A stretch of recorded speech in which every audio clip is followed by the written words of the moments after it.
And going in depth today, we look further into recent violent crimes in Tucson and how some criminal defendants are reportedly seeing bonds much lower than requested by county attorneys. News 4 Tucson Chief Investigative Reporter Corus Nylander is live outside the Pima County Attorney's Office downtown with the latest on this situation. Corus.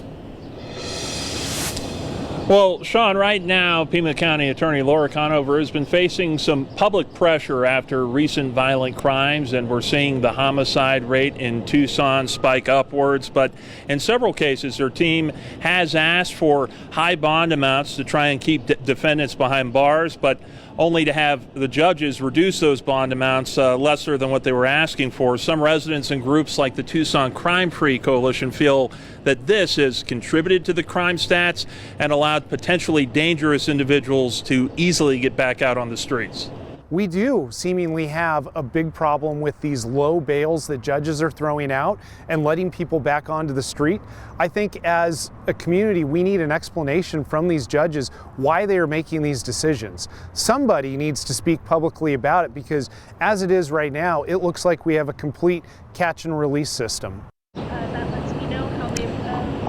And a few examples of recent situations brought into question like this. In the case of Deshane Williams, a man arrested and charged with the assault of a Roland T. Gridley Middle School student at a city bus stop last month. The county attorney's office in that case was asking for a $100,000 bond, saying in court Williams is a threat to everyone.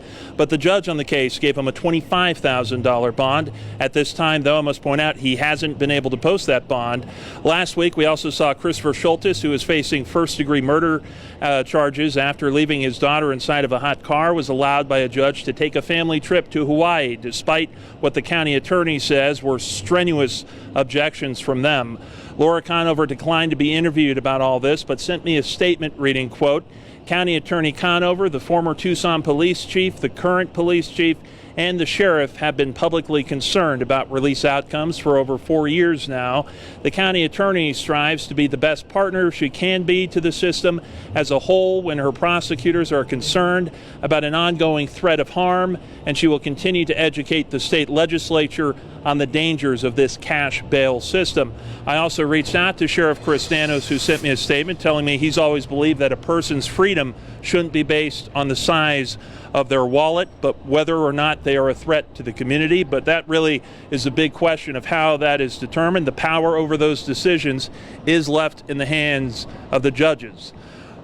Reporting live from downtown Tucson, Corus Nylander, News 4 Tucson.